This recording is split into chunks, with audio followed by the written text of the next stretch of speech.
दोस्तों नमस्कार, स्वागत है आप सभी का एजुकेशन मंत्रा में। दोस्तों इस वीडियो में हम बात करने वाले हैं कुछ ऐसी इंपॉर्टेंट अपडेट्स जो आज के समाचार पत्रों में छाई हुई हैं। देखा जाए दोस्तों तो ईडब्ल्यूएस मामले में जो फाइनल ऑर्डर है वो बहुत ही जल्द सुनाया जाएगा और सुप्रीम कोर्ट इस ऐतिहासिक फैसले को सुनाएगा। एडेड जूनियर शिक्षक भर्ती मेरिट सूची में बवाल मच चुका है। कॉमन मेरिट बनेगी या सब्जेक्ट की मेरिट बनेगी, ये एक बड़ा सवाल है और परिषदीय स्कूलों को अब मॉडल स्कूल बनाया जाएगा और यूपी पीसीएल में नई भर्ती का नोटिफिकेशन जारी हुआ है और भी कुछ छुटपुट अपडेट्स हैं, उनको भी हम डिस्कस कर लेंगे। तो चलिए दोस्तों वीडियो को लाइक एंड शेयर कर लीजिए और चैनल पर आए हैं पहली बार तो सब्सक्राइब अवश्य करें। तो दोस्तों सबसे पहले हम बात करेंगे ईडब्ल्यूएस मामले में। तो यहाँ पर दोस्तों देख सकते हैं सुप्रीम कोर्ट गरीब सवर्णों को 10% आरक्षण पर जल्द सुना सकता है फैसला और 8 नवंबर से पहले आएगा संविधान पीठ का फैसला और इसी दिन मुख्य न्यायाधीश यूयू ललित रिटायर भी हो रहे हैं। तो आर्थिक रूप से कमजोर वर्ग को सरकारी नौकरियों और उच्च शिक्षण संस्थानों में प्रवेश में 10% आरक्षण देने की वैधानिकता पर सुप्रीम कोर्ट जल्द फैसला सुना सकता है। इस मामले की सुनवाई करने वाली पीठ के अध्यक्ष प्रधान न्यायाधीश यूयू ललित 8 नवंबर को सेवानिवृत्त हो रहे हैं और उनकी सेवानिवृत्ति से पहले फैसला आने की उम्मीद है। 5 सदस्यीय संविधान पीठ ने 6.5 दिन एक लंबी सुनवाई के बाद 27 सितंबर को जो फैसला है वो सुरक्षित कर लिया था। तो याचिकाओं में आर्थिक आधार पर आरक्षण को संविधान के मूल ढांचे के खिलाफ बताते हुए इसे रद्द करने की मांग की गई है। हालांकि सरकार ने कोर्ट में कानून की तरफदारी करते हुए कहा था कि अति गरीबों को आरक्षण का प्रावधान करने वाला कानून संविधान के मूल ढांचे को मजबूत करता है, आर्थिक न्याय की अवधारणा को सार्थक करता है, इसलिए इसे मूल ढांचे का उल्लंघन करने वाला नहीं कहा जा सकता। सुप्रीम कोर्ट ने शुरुआत में ही विचार के लिए संवैधानिक सवाल तय किए थे। सवाल था कि ईडब्ल्यूएस आरक्षण संविधान के मूल ढांचे का उल्लंघन तो नहीं करता और इस आरक्षण से एससी एसटी और ओबीसी को बाहर रखे जाने से मूल ढांचे का उल्लंघन तो नहीं हुआ। तो दोस्तों बहुत सारी जो हेल्दी डिस्कशन है वो इस मामले में हुई हैं। अब सुप्रीम कोर्ट जो निर्णय देगा उसी के आधार पर आगे चीजें चलने वाली हैं। अब दोस्तों हम बात करेंगे एडेड जूनियर शिक्षक भर्ती पर। दोस्तों एडेड जूनियर शिक्षक भर्ती काफ़ी लंबे अरसे से फंसी हुई है। इसका संशोधित रिजल्ट आए हुए महीनों बीत रहे हैं, लेकिन इसकी जो आगे की प्रक्रिया है वो अभी बाधित है। कल की डेट में एक समाचार पत्र में खबर प्रकाशित होती है जो प्रिजम्पशंस पर आधारित है, यानी कि अवधारणाओं पर आधारित है। उसमें देखा जाए तो फैक्चुअल कुछ नहीं है कि सिर्फ ऐसे ही होने वाला है, लेकिन कहीं ना कहीं जो समाचार पत्र होते हैं वो कुछ न कुछ तो हकीकत को बयां करते ही हैं। तो अधिकारीगण जब शासनादेश इसका जारी करने वाले हैं तो इसमें ये समस्याएं और अड़चनें पिछली बार भी आई थी। जैसे ही रिजल्ट जारी हुआ था तब भी ये खबर छपी थी और वही खबर को कॉपी पेस्ट फिर से किया गया है। तो क्या अधिकारीगणों ने इतने दिनों तक कोई सोल्यूशन ही नहीं निकाला है? तो इसको लेकर आप निष्फिक्र रहें। बहुत सारे ज्ञापन भी दिए गए थे और जहां तक सवाल है कॉमन मेरिट या सब्जेक्ट की मेरिट पर, तो ज़्यादातर पॉसिबिलिटी हैं कि जो आपकी मेरिट बनेगी वो सब्जेक्ट के अकॉर्डिंग ही बनेगी और इसके ऑनलाइन आवेदन भी लिए जाएंगे।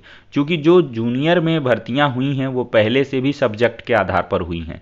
जो परिषदीय प्राथमिक विद्यालयों और साथ ही साथ पूर्व माध्यमिक विद्यालयों में भर्तियां हुई हैं 6 to 8 में, तो वहाँ पर सब्जेक्ट की भर्तियां हुई हैं और सबसे पहली और बड़ी भर्ती 29,334 थी जो गणित और विज्ञान विषय की हुई थी। बाकी आर्ट साइड की नहीं हुई है, लेकिन स्ट्रीम के जो सब्जेक्ट का मतलब सब्जेक्ट स्ट्रीम है उसी के कैंडिडेट्स का प्रमोशन जूनियर में होता है। मतलब आर्ट वाला आर्ट के सब्जेक्ट का जाना जाता है टीचर 6 to 8 में और साइंस वाला साइंस का, और इस प्रकार के डेटा भी सब्जेक्ट वाइज अलग अलग मंगाए जाते हैं। तो मेरा जहाँ तक मानना है कि कॉमन मेरिट नहीं बनेगी और इसकी सब्जेक्ट की ही मेरिट बनेगी और उसी के आधार पर जो श्रेष्ठता सूची है प्रदेश स्तर पर तैयार की जाएगी।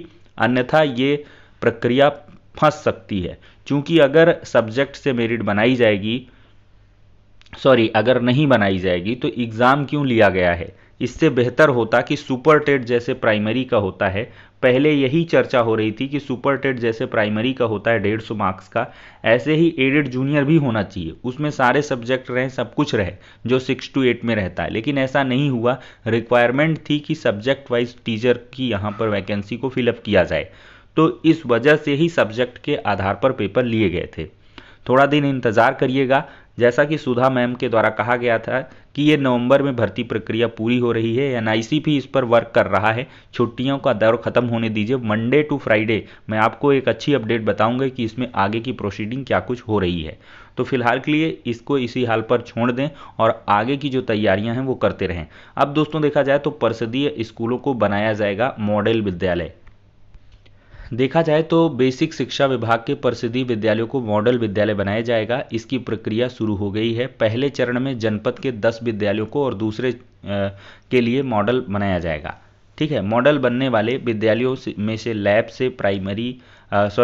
लैब से लेकर लाइब्रेरी तक की सुविधाएं होंगी। महानिदेशक स्कूल शिक्षा विजय किरण आनंद की ओर से आदेश जारी किए हैं। इसमें स्कूलों के चयन की प्रक्रिया को पूर्ण कर कार्य शुरू करने के लिए कहा गया है। तो आधुनिक शैक्षणिक परिवेश में शिक्षा मिलेगी। स्कूलों का चयन 8 बिंदुओं पर किया जाएगा। चयनित 10 सर्वश्रेष्ठ विद्यालयों को उच्चीकृत करने का काम शुरू होगा। विद्यालयों को गैप एनालिसिस, नीड असेसमेंट के आधार पर भविष्य में अत्याधुनिक अवस्थापनाओं जैसे computer lab, science lab, library और स्मार्ट क्लास आदि से स्थापित किया जाएगा। बेसिक शिक्षा अधिकारी प्रवीण कुमार तिवारी के अनुसार स्कूलों के चयन की प्रक्रिया चल रही है। कार्य को पूरा करने के लिए जो रिपोर्ट है वो शासन को भेज दी जाएगी कार्य को पूरा करके। तो हाईटेक है, अच्छी बात है। परिषदीय विद्यालयों को और एडवांस बनाया जाए जिससे कि जो प्राइवेट इंस्टीट्यूट के बच्चे हैं वो भी इधर की ओर जो इंफ्रास्ट्रक्चर है या शैक्षिक गतिविधियां उनको देखकर कह लें आकर्षित हों और यहाँ भी नामांकन बढ़े और जिससे हमारे जो और अन्य साथी हैं उनको भी ज़्यादा से ज़्यादा रोजगार मिल पाए। दोस्तों देखा जाए तो यूपी पीसीएल ने एक नोटिफिकेशन जारी किया है जिसमें जो पद हैं 186 हैं। सहायक लेखाकार का ये है और 21 से 40 वर्ष इसमें आयु है और उम्मीदवारों के पास विश्वविद्यालय से वाणिज्य में स्नातक होना चाहिए और पात्रताओं से संबंधित विस्तृत जानकारी के लिए ऑफिशियल नोटिफिकेशन को आप लोग चेक कर लें। चयन के लिए कंप्यूटर आधारित लिखित परीक्षा सीबीटी का आयोजन होगा। लिखित परीक्षा का जो पेपर है वो 2 पार्ट में डिवाइड है। प्रथम में 50 प्रश्न और द्वितीय में 150 हैं। सीबीटी के प्रथम भाग में कंप्यूटर ज्ञान से संबंधित प्रश्न और द्वितीय भाग में सामान्य अंग्रेजी, सामान्य हिंदी, अकाउंटेंसी, ऑडिटिंग और इनकम टैक्स से संबंधित सवाल पूछे जाएंगे। आवेदन की अंतिम तिथि 28 नवंबर 2022 है। 1180 रुपये आवेदन शुल्क है। uppcl.org ये ऑफिशियल वेबसाइट है, यहाँ पर जाकर विजिट करें। कुछ आसपास की खबरें लेते हैं। राम मंदिर का निर्माण 50% पूरा हो चुका है। हर दिन 2.5 लाख भक्त करेंगे दर्शन। राम जन्मभूमि तीर्थ ट्रस्ट ने दी जानकारी। मकर संक्रांति 2024 से दर्शन शुरू हो जाएंगे। मेडिकल परीक्षाएं 4 दिन बाद हैं लेकिन प्रवेश पत्र तैयार नहीं हैं। बीएचएमएस की मुख्य और एमबीबीएस बीडीएस की पूरक परीक्षाएं कराई जाएंगी।